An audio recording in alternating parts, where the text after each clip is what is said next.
All right, let's talk about a really fantastic tool in English grammar, the present perfect tense. You can think of it as your secret weapon for connecting something that happened in the past to what's going on right now. You ready to get this mastered? Let's dive in. So, have you ever been in that spot where you want to tell someone about a cool experience? Like, say you visited an amazing city, but the when isn't important. It's the experience itself that matters now. Well, that is exactly the problem the present perfect tense is designed to solve. Really, at its heart, this tense is all about being a connector. It's like a bridge that links a past action to its importance in the present. It's a way of saying, hey, this thing that happened before isn't just old news. It actually means something right now. Okay, so if we're going to build this grammatical bridge, what do we need? Well, like any good project, it starts with the right building blocks. So let's break down the essential pieces you're going to need. You know how verbs have a few different forms, right? Well, for the present perfect, you only need to worry about one of them, V3, which is the past participle. So for a verb like go, the V3 form is gone. This is our first most important piece. Just remember, it's always V3. Our second building block is the helping verb, and it's either going to be has or have. And you know what? The rule here is super simple. For subjects like I, you, we, and they, you're going to use have. And for he, she, or it, you use has. That's it. That's the whole rule. Okay, we've got our components, has or have, plus that V3 verb form. Now let's check out the blueprint for how to snap them together to make perfect sentences. So for a positive statement, what we call an affirmative sentence, the formula couldn't be easier. You just start with your subject, add the right helping verb, has or have, and then you pop that V3 verb at the end. Let's see how it looks.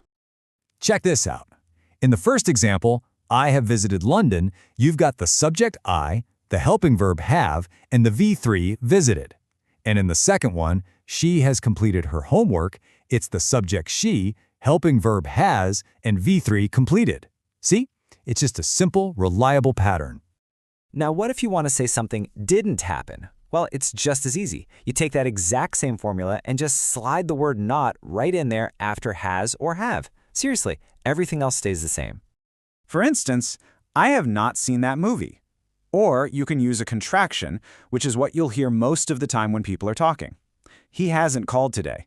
It's the same structure, just with not making it negative. And what about asking a question? All we do is a little flip-flop. The helping verb, have or has, just moves to the very front of the sentence, right before the subject. The V3 verb, it just stays put. Let's give it a try.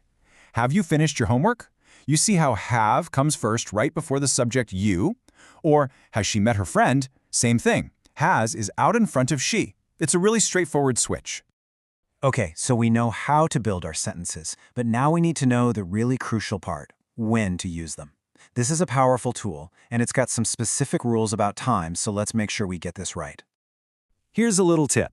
Keep an eye out for these signal words. When you see words like already, just, yet, ever, or never, that's a massive clue that the present perfect tense is probably the right choice. They just help make the timing clearer.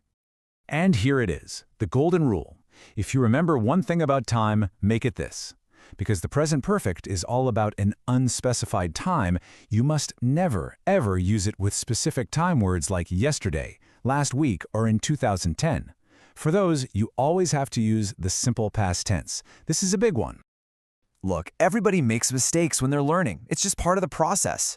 The real key is to be able to spot them and understand why they're wrong. So let's troubleshoot some of the most common errors so you can avoid them. Okay, here's the classic mistake. Using the V2 form instead of V3. Went is a simple past of go. But our rule is crystal clear. After has or have, you always need the V3 form, and that is gone. So the correct sentence is, she has gone to the market. And here's another one you'll hear a lot. Saw is the V2 form of see. But after have, what do we need? The V3 past participle, which is seen. So the correct sentence has to be, they have seen that movie. It just always comes back to that V3 rule. Let's do one more just to really lock this in. With the verb do, the V2 form is did, but the V3 is done. So, I have did my work is incorrect. The right way to say it is, I have done my work. Always V3 after has or have. Ah, and here we have someone breaking our golden rule about time. This is exactly why the sentence on the left is wrong. You can't mix the present perfect with a specific past time like yesterday. Since the time is definite, you must use the simple past tense, just like in the correct sentence. She finished the work yesterday. And here it is, the other big one we talked about. If you use a specific time in the past, like yesterday, you have to use the simple past tense, not the present perfect. The second you name the exact time, that bridge to the present is gone. So you just say, she finished the work yesterday. Okay, you've learned the pieces, you've seen the blueprint, and you know the roles. Now it's your turn to be the architect. Let's put your new skills to the test with a quick practice run. On your screen, you'll see 3 sentences. Your job is to change the verb in the parentheses into the correct present perfect form. Go ahead and pause the explainer right now and give it your best shot. We'll check the answers in just a second. All right, are you ready for the answers? Number 1 becomes, I have visited London. Number 2 is, she has completed her assignment. And the third one, they have eaten breakfast already. So, how'd you do? Hey, even if you made a mistake, that's okay. Great job for trying. Time for a quick quiz. For question 1, which option is the right one to complete this sentence? He never hun sushi before. Think about the subject he, and remember to use that V3 form of eat.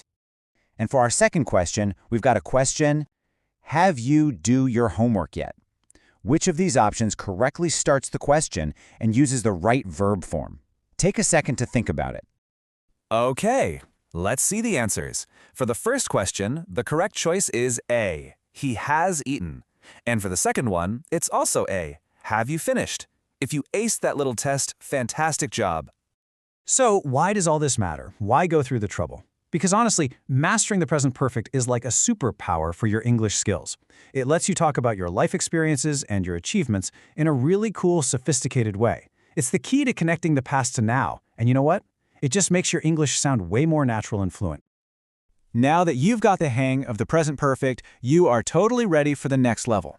In our next explainer, we're going to explore the present perfect continuous, and it builds directly on everything you've learned today.